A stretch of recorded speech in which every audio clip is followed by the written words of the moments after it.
Hello, everyone, and welcome to What We Can't Not Talk About, the podcast of the Austin Institute for the Study of Family and Culture. Today, I have the great pleasure of learning with you all something more about a fellow Italian, once barely known, but now ever more famous philosopher, Augusto Del Noce. And I have the pleasure of engaging this topic with another fellow Italian, Professor Carlo Lancellotti. Good morning, Carlo, and thank you Good morning. for accepting the invitation on our show. Thanks for having me. So for those who have not heard of Professor Lancellotti, he's the chair of the Department of Mathematics at the College of Staten Island of the City University of New York. He's also on the faculty in physics at the Graduate Center of the City University of New York, and he is one of the world's foremost experts in philosopher Augusto Del Noce, whose works he has translated into English. Carlo, of course, the listeners will want to know, as much as I do, why a mathematician and physicist is translating philosophy. But I want to ask you the opposite question first. Why mathematics? Why mathematics? Well, there is more than one answer to that. But the first thing is that, human beings have a desire for beauty, for harmony, for order. And one of the things that people early discover is that there is all these beautiful abstract ideas that our mind can contemplate about numbers and geometry and the universe, and the math kind of is the language in which you express them. So it's something that can be beautiful, can be sometimes a little bit technical, but it's something that people enjoy. I don't think that one could be a mathematician or a physicist if they don't like it. So some people like it. So mathematics because it speaks of an order hidden within reality. Yes, it does, and also in some sense of a transcendent order. I mean, I often say that all mathematicians are a bit Platonists, followers of Plato in some sense, because you believe in a world of ideas. And it's hard to be mathematicians if we don't believe that ratios and numbers and circles exist, right? So there is a hint of transcendence in geometry that people recognize since the ancient Greeks. Well, this is a fascinating answer, and I think the best introduction for the topics we're going to discuss today, which is an essay you wrote on the new totalitarianism and Augusto Del Noce's thoughts on that. But first, for our listeners, who was, in a few words, who was Augusto Del Noce, and why is he becoming so famous in our time and age? And of course, why is it that you became interested in him in particular? Well, Del Noce was an Italian philosopher and political thinker. He was born in 1910. He died in 1989. And he lived through the age of totalitarianism, precisely because he was born under fascism. Sorry, he came of age under fascism. And then he lived most of his life at the time where, Marxism was the kind of dominant cultural power in Europe and in Italy and much of Europe. And so he had to deal with these modern ideas. He himself came from a Catholic background, and he remained Catholic all his life. So he was rooted, in Thomas Aquinas and Augustine and Rosmini and that kind of classical metaphysical thinker. But he himself was very curious about secular culture, about these secular political and philosophical movements.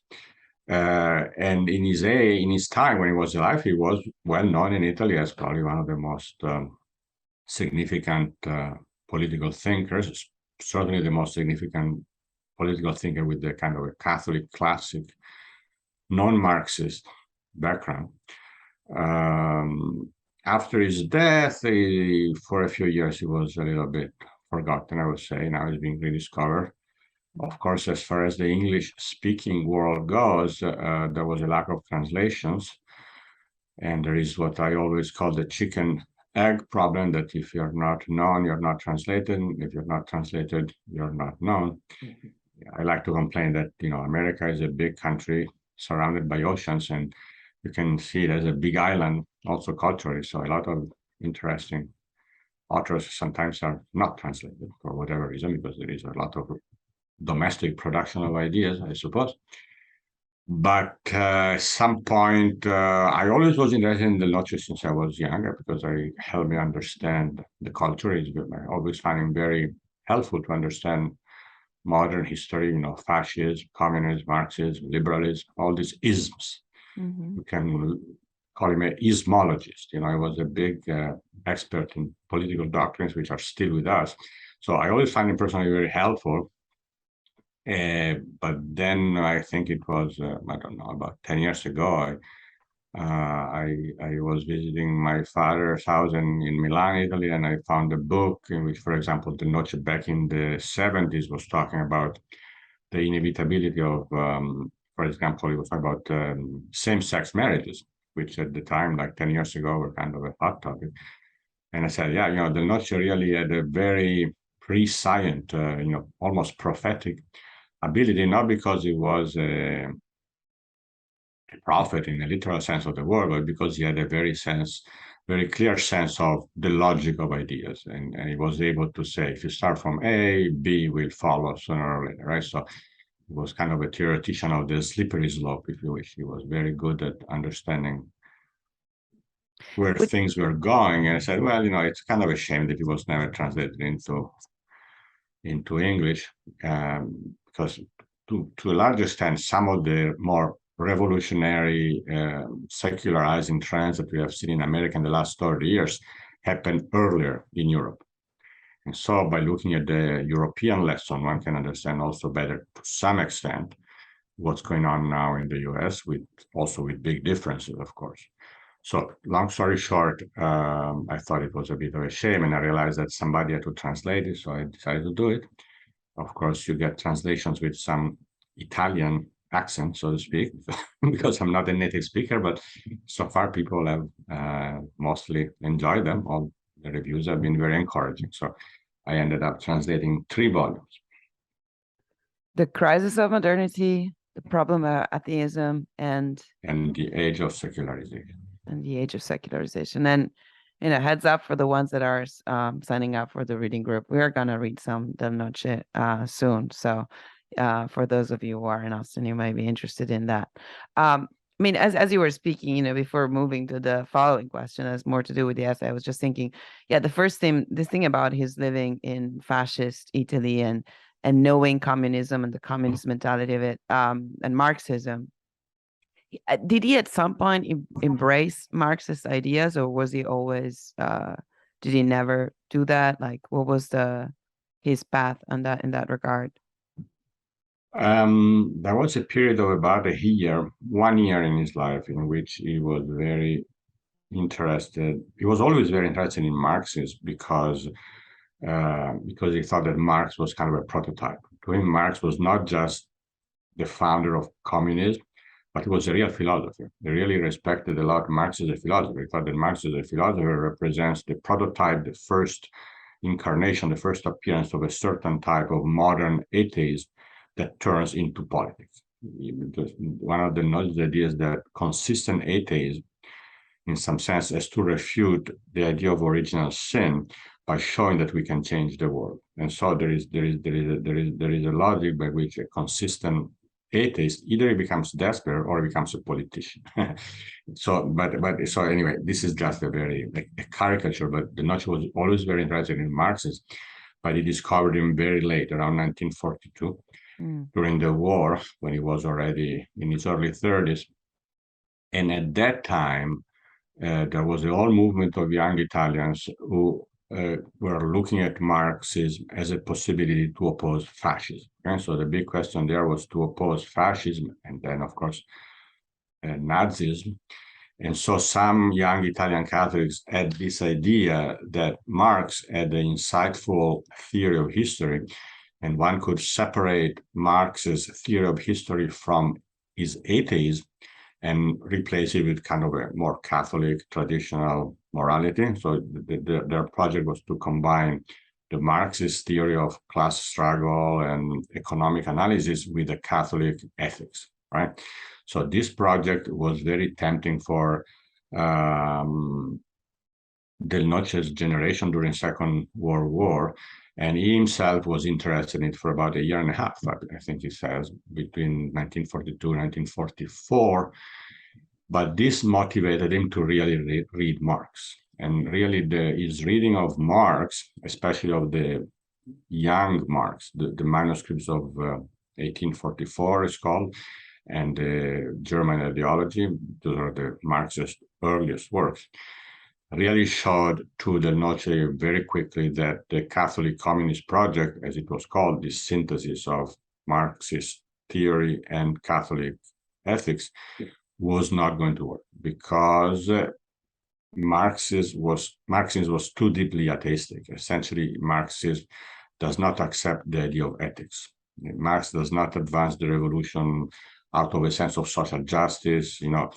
It is the direction of history, right? The way Marx justifies the revolution is not on moral grounds, but on historical grounds. It's where history is going, and we have to follow history. So if there is a morality, it's the morality of what Del Noce called the morality of the direction of history, which is very different from the traditional Christian Catholic morality. So anyway, yeah, if there is anything just, is what we make just, right? Is what we make of it. It's an interesting thing, and I would recommend then reading Del Noce too. I think that this confusion, a sort of confusion, remained on the possibility of combining the Marxist views with the Christian idea, and maybe more so in Europe than it ever happened in the United States. And I find it, this very useful to explain certain, the success of some so-called socialist parties all around Europe, or democratic socialist party, to non-Europeans, and when they need to understand how that was even possible. You mentioned also something about his pre-science and being prophetic. Somehow that reminded me of what you said about numbers and your fascination with numbers, because I feel like if someone can read reality and see reality for what it is, there is an order, right? So more than using the slippery slope argument, just like, well, it's like in an equation. If you add these two elements, it's pretty difficult that the result is not going to be the one that we're facing. And so that leads me to you wrote this essay on Augusto Del Noce on the new totalitarianism, and he does make a prediction there that to me is it's insane, of how accurate he is in describing the reasons why totalitarianism did not end with the Second World War. So, and he speaks of a totalitarianism that is embedded in the sexual revolution. So if you maybe want to start from there. Yeah, I think the reason Del Noce recognized some totalitarian trends in the sexual revolution, for example, is because what he remembered from his youth was that totalitarian systems, they cut off dialogue by claiming that the opponent has some false motivation. Like, for example, a communist will say, you can say what you want to say, but you say it because you are a bourgeois, because you are a wrong class. So it's not really that you're making a rational argument, you're making a bourgeois argument. If you're a Nazi, you will say you're not saying what you're saying because you're thinking, but because you are a Jew, or because, whatever the enemy is. Okay, so totalitarian systems disqualify their opponents by attributing to them motives due to the fact that they belong to the wrong class or the wrong group or the wrong people. And Del Noce summarizes this dynamic of totalitarianism by saying that totalitarianism denies the universality of reason. What does it mean? Universality of reason means that we all share in the same rationality, and we can make arguments and counter arguments and try to persuade each other.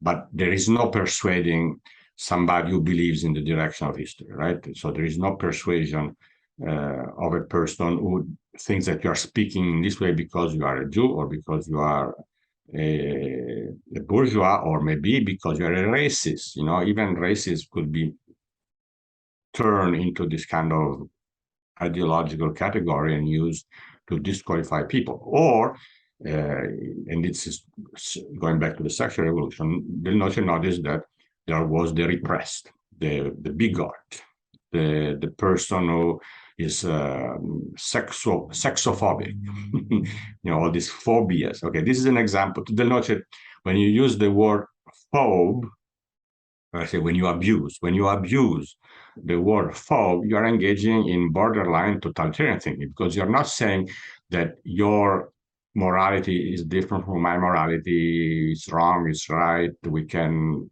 find common ground somewhere. No, you are psychologically defective, right? A phobia typically is like a psychological problem. You know what I mean? So this is what it means. The totalitarianism denies that there is a reason that we all share in, and divides people in groups, and attributes your ideas to the group you belong to, right? You know what I'm talking about? You speak like you speak because you belong to a certain group, and this group has to be left behind by history, and now there is a new rationality, and so you don't deserve to be listened to. This was the reason why he thought that the sexual revolution had these totalitarian features, because it attributed the ideas of its opponent to some kind of psychological repression, right? Inadequacy, you know what I mean? And by attributing this, there's absolute end of dialogue, and with that, the absolute the impossibility of a relationship between the two parties that are discussing. You cannot talk. There is nothing to talk about, because you're a bourgeois, I'm a proletarian, right, or something like that, and so in a sense, today I think certain extreme forms of identity politics would be recognized by Del Noce as totalitarian, in as much, again, they attribute people arguments to the group they belong to, right? And now behind this idea of denying reason, there is the idea that reason is strictly historical, right? That there is basically that there is nothing permanent, right? That there is nothing permanent. There is no permanent moral values. There is no permanent truths, like mathematics. but in real life, ideas are instruments that we use to manipulate reality. History changes, and then values and ideas also change. So if something is from the past, it has to be at some point it will die. Everything will die, right? So if you have ideas from the 19th century, you can be discarded just because the history is going in a different direction, right? So there is the idea that according to Del Noce, totalitarian movements have their own forms of ethics, of morality, but it's based on what he says, the direction of history. In fact, the way history is going, right? And there is the people who go along with the flow of history, and the people who try to stand in the way of history. And this is what separates the good from the bad. The good are the people who go with the flow of history, and they are up to date, so to speak. And the bad are the people who cling to the past.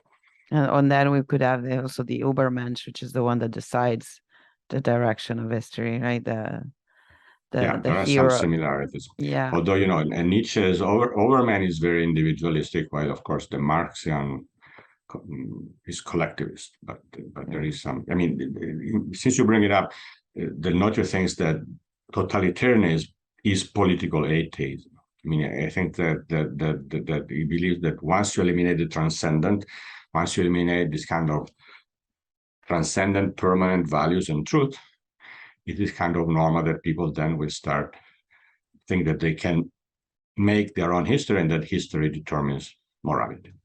Yeah. So, and you talk about this in your essay, and this is what we're discussing. Although I also want to link to the one that you wrote on tradition and the idea of tradition, Del Noce, because that's where you explain exactly this, right? That recognizing the value of tradition means recognizing that there is a reality, a truth that is permanent, and so there is something to learn from the past. But talking about if totalitarianism exists whenever atheism is the dominant idea, so whenever we reject transcendence, there is totalitarianism, then I would ask you, what is, in a diverse society, in a tolerant society, should religion be in the public square? If so, how? What is the other? Where did we get things wrong? Where are we going totalitarian versus being tolerant? Well, that's I would, if I had an exhaustive answer, I would be probably rich. Yes. But I mean, Del Noce was in some sense, a liberal, not in the American sense, in the European sense, which I would put it this way, that he believes strongly that the truth must be accepted freely, right? That if it is not accepted freely, it's not accepted as truth. I mean, I think you wrote that somewhere. So he was not in any way somebody who thought that you can force religion on anybody. Having said that, he thought that societies are societies if they agree on some basic common evaluation of the human condition. I mean, and so I mean, either a man is at some level radically different, say, from an animal, or is not. I mean, a society has to agree on this or not, right? Either, again, ultimately, the religious questions, for example, are valid and important, no matter how you answer them, or they're not, right? So there is a whole level of questions and statements that they may not be explicit religion doctrines like the Trinity or the Incarnation or the Immaculate Conception, that, however, are decided in one way or another. Everybody answers them no matter what, right? Either perfection is possible, for example. Is a perfect society possible if you try hard enough?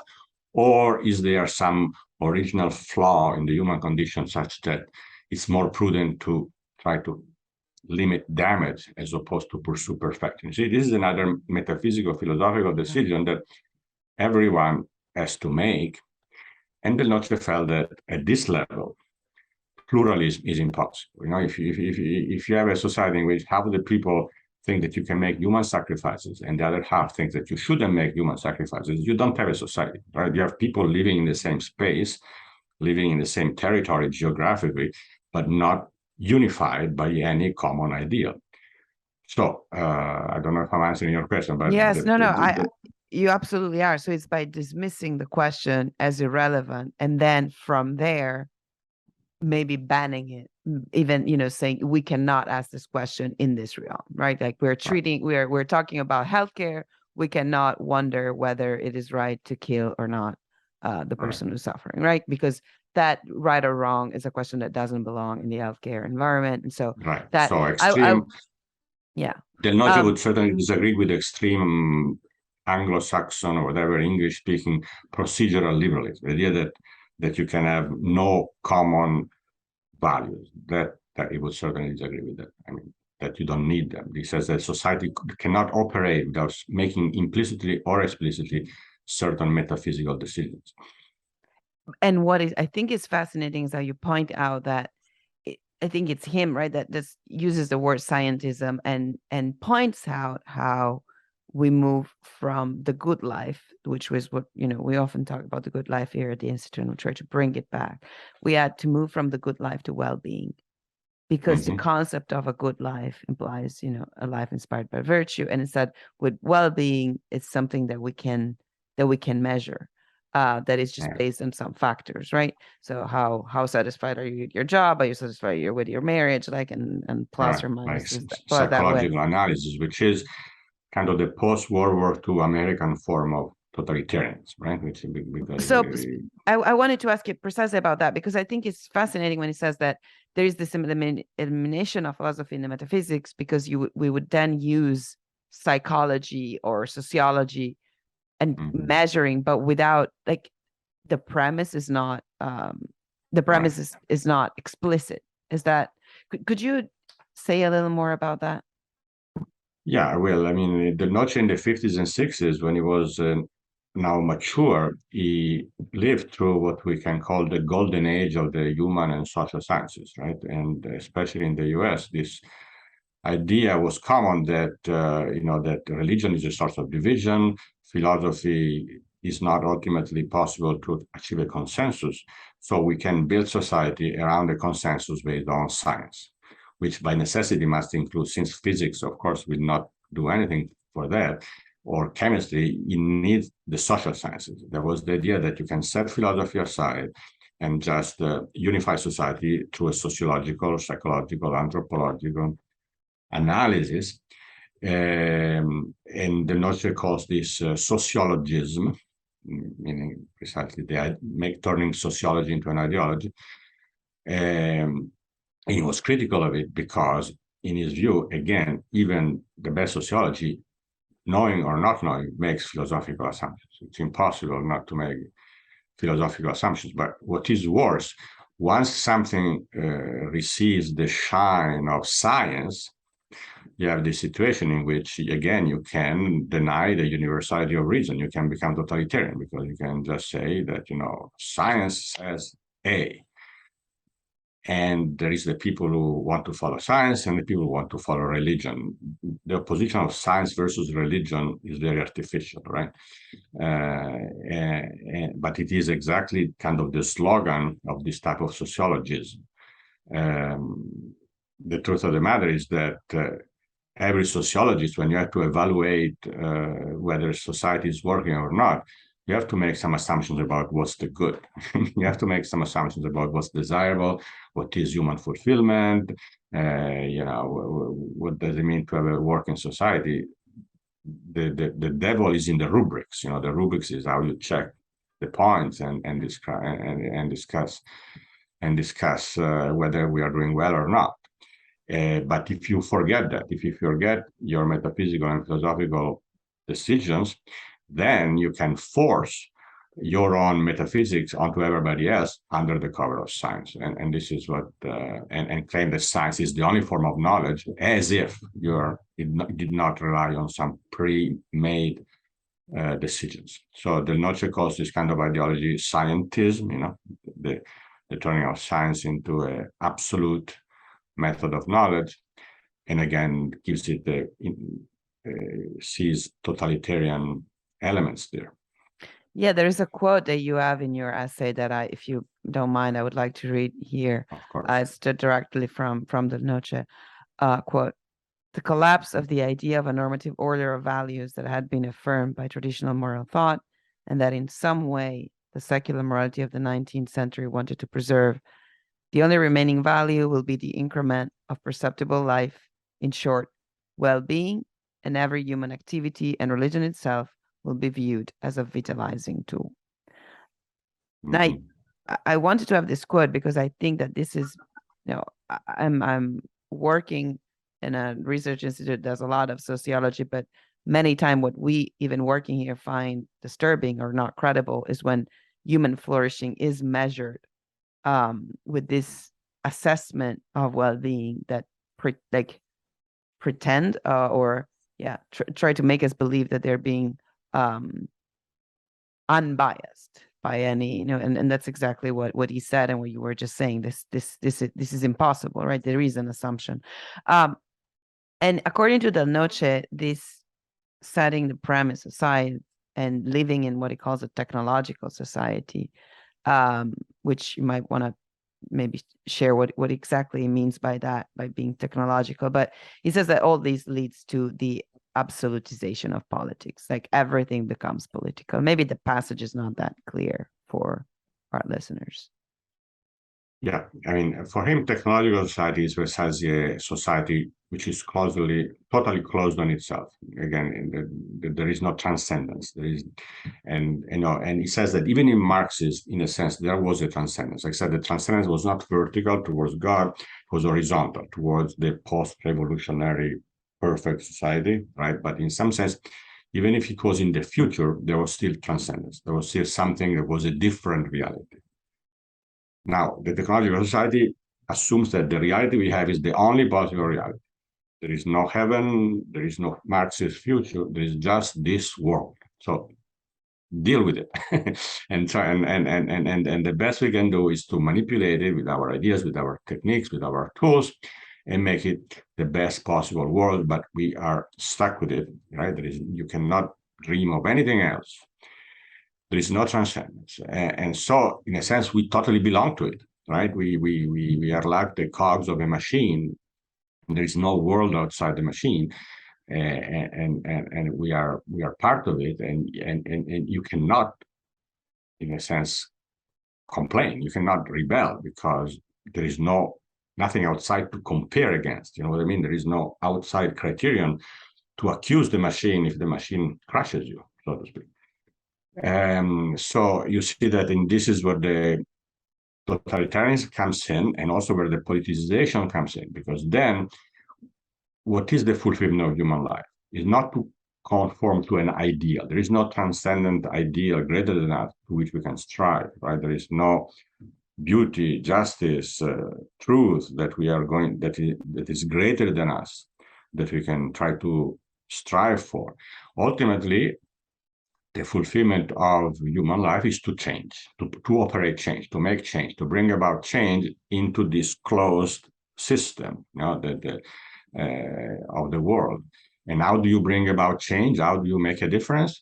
Well, politically. I mean, it's obvious that, of course, you can be a technician and make some local change with your lab or with your machinery, but the greatest man is the man who can change all of this society, this whole machine, by acting politically.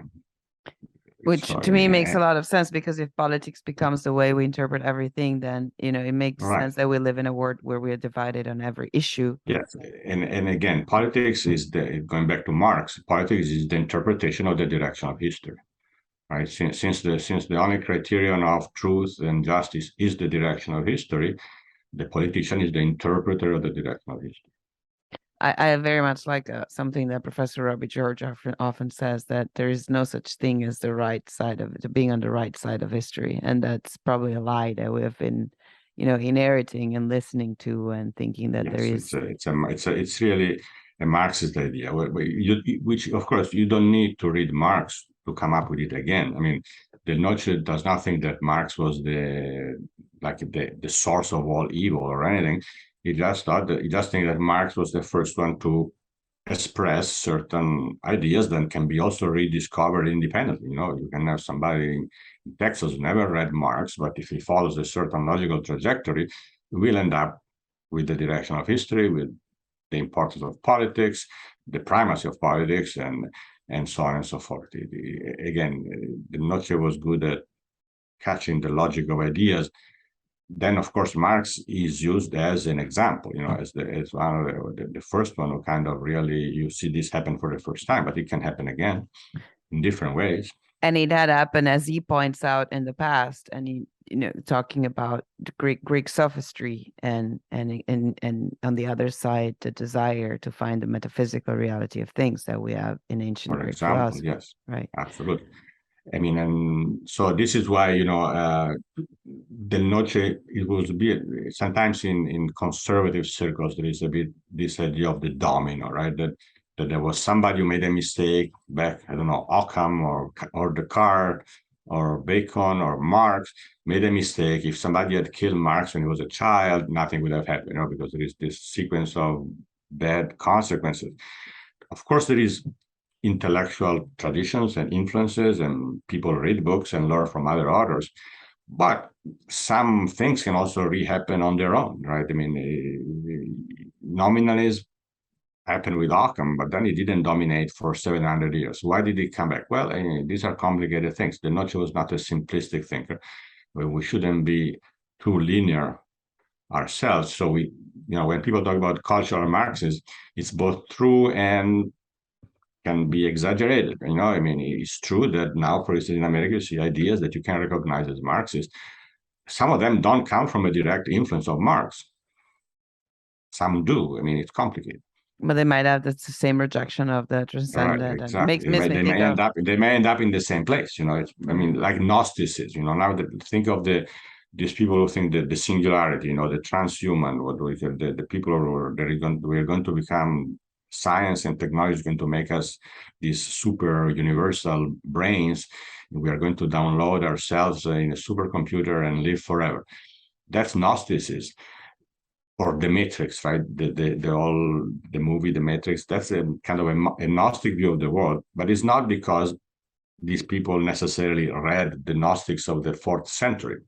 It's just that these are permanent temptations of the human mind, and of course they also propagate through books. but they can also come up by themselves, I think.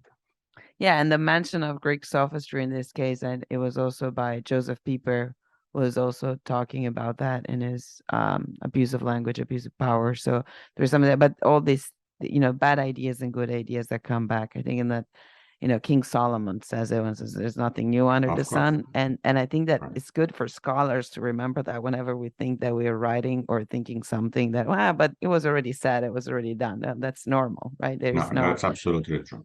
It's absolutely true. I mean, I would add that there is something specifically post-Christian in some of the modern heresies, meaning that Christianity did bring something new into the world.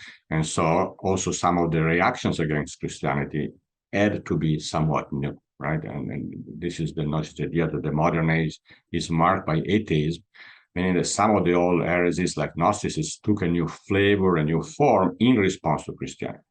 So Christianity, in that sense, could be the exception to King Solomon. that is brings new factors, but otherwise you're correct. Yeah, and in that sense, it does say that the only real choice is between seeing man as imago Dei or as a mere homo faber. Absolutely, yes. Right. Yes, so. he takes that from Scheller. Scheller was this German philosopher. He wrote about instead of imago Dei, he used Homo sapiens. He talks about Homo sapiens versus Homo faber. I mean, the Homo faber is the man who builds his own reality. Like the politician, Marxist politician, is the man who creates himself through his work, through his activity, through his ideas, produces himself. The Homo sapiens recognizes reality as given, right? The reality is not something I'm making, but it's given to me. And so these are two fundamental different stances. And again, they are incompatible. You can pretend that you can live in the same society, but at the end of the day, unfortunately, you have to decide because they bring completely opposite consequences. You made me think of something that I often say, how law schools, I would say are very different, European law schools from American law schools. And there's always been this formation that is also philosophical. And I know that, in the older generation, one of the assigned books was Del Noce and, the homo faber concept. So having lawyers that deal with, everyday controversies being formed to these differences between what is an homo sapiens. I think that that would lead to a different class of like a different quality of legal professionals. That I hope Professor George is not listening to us, but it's true that it's interesting how much more important law professors are than philosophy professors today. And I think that connects a little bit to the sophistry question, because a sophist is a master of the argument, right? Master of argumentation, a little bit like a lawyer. And after the golden age of the social sciences, English-speaking philosophy has become more and more technical, analytical philosophy and philosophy of language. And so philosophy kind of has given up, the Noce also says that, has given up the claim to really look at reality in its entirety and make general assessments of values, right? Since the 50s and 60s, philosophy has restricted itself to a kind of a very technical, specific work. And some of the space has been taken over by people like law professors, and God bless them. But you know what I mean. It is true that there has been a bit of a switch there that is a little bit symbolic of what you were talking about when you talk about sophistry. Not sophistry uses a bad word, but it also means simply I don't know. I technical. think, to answer to this, I think that I could just say that it would be true, and it is true if it is lawyers who start doing philosophy.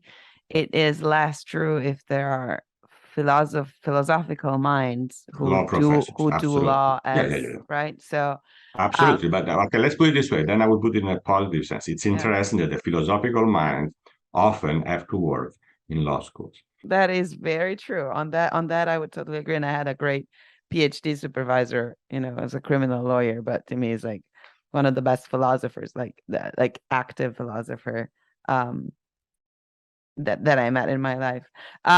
Speaking of this, if we're stuck with what exists, there is this reality that Noce says that every reality becomes dumb, and it loses because it loses its ideal and symbolic significance. And that reminded me of the way sex is described in Brave New World, right? Like where it becomes meaningless because people don't see the point if it doesn't lead to reproduction, or if what's the point of it. And so what I wondered was, we are in a privileged position here at the Institute because the students that we end up meeting are students that are looking for some answers, dissatisfied with the answer. But I think you have a broader audience. You're a mathematics and physics professor, so you see a broader sample, like a wider sample of the kind of students. Do you think that there is this dissatisfaction? Like our reality is marriage. Like, do they see the point of education, of marriage, of... Well, I mean, really, you don't need to be a professor. If you look at, popular culture, movies, books, by and large, sex is a consumable. I mean, it's something that you consume in the abstract. It's kind of unrelated from any teleology, which is a fancy word today, from any end, from any bigger purpose. It's not that it's not related to children anymore. It's not even related to the sense of participating in a universal story, the man and woman, Christ and the church, yin and yang. I mean, in all human cultures, sex was in some sense a participation in the larger religious story. Okay, you can find many examples across the great cultures of the world. It is just one more commodity to a large extent, isn't it? I mean, of course, now this is exaggerating because people still have a desire to love and to be loved, but even that desire is to a large extent separated from sex as the abstract, thing that one can have. I mean, I always complain about the English expression to have sex. It's like to have a pair, or you know what I mean. It is like there is another person involved, but the way it's pronounced, to have sex, there is no person. Where is the person? Where is the other person when you say having sex? It is a very brutal, in a sense, reduction of the experience of a relationship. Then people, of course, are human, so thankfully they don't.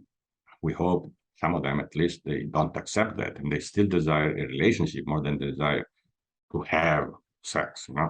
But the cultural push, generally speaking, is against scientific. I mean, from a scientific perspective, sex is satisfaction of an urge, satisfaction of an instinct, can be measured. How many you're satisfied? I mean, the sexologists will ask you, are you satisfied? 90%, 80%, 70%. You can measure how many people are this orientation, that orientation, how many people are happy with their sex life, they're not happy. You can do all these measures, but at the end of the day, it's not that sex has any meaning, right? And so that's what Del Noce complains about. And he basically says that, sex has become purely like a positivistic idea, just something that psychologists know about, but there is no bigger mystery involved. Yeah, and he's answering saying, you need to bring back the transcendent. It's something that probably we all need to keep in mind whenever we think that in order to have a quote unquote secular conversation, we need to leave God out of the door, which it's true, as we said before, coming to the specific answers that we give. But the remaining transcendent simply means we do not let the technological Marxist view of the word prevail. Right. I mean, and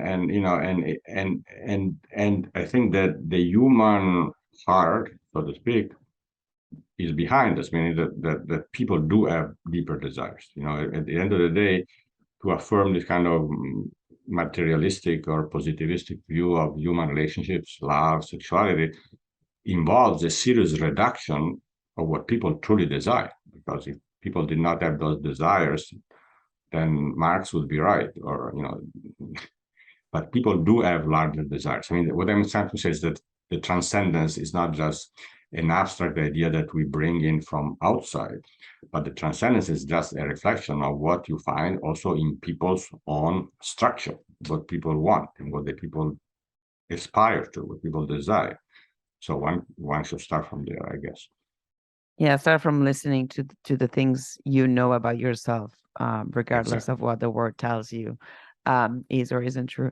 So, Professor Lancellotti, I want to, thank you, and we could continue to talk for another 20 minutes, another hour, another day. I think the amount of ideas in Del Noce is immense, and there is this other essay that I was mentioning, the one on tradition. I think that would be worth a whole episode in itself.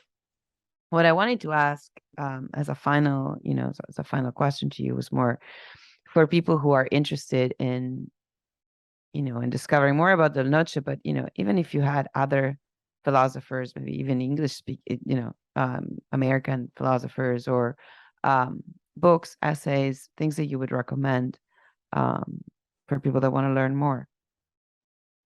In general, not specific on Del Noce. Well, on Del Noce, for sure. And if there's I always have very good conversation with Michael Hamby, the philosopher from Washington, the John Paul II Institute.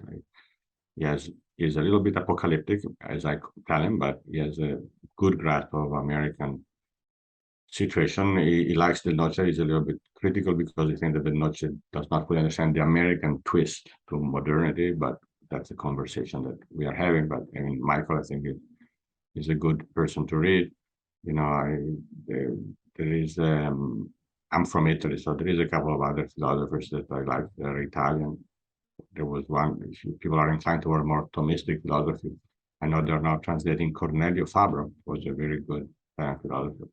When I was younger, I was influenced by Father Giussani, who was a theologian and writer, and his books are available in English. In particular, there is one called The Religious Sense about Human Desire, which has to do with what we were talking about. So that would be worth reading. And, I like, there is French guys like René Bragg are very good, worth reading. We will provide links to all the things you mentioned. And I particularly liked the take also on Father Giussani. There was something I forgot to ask you, and the reference to Giussani brought it back to my memory. It was about the religious phenomenon.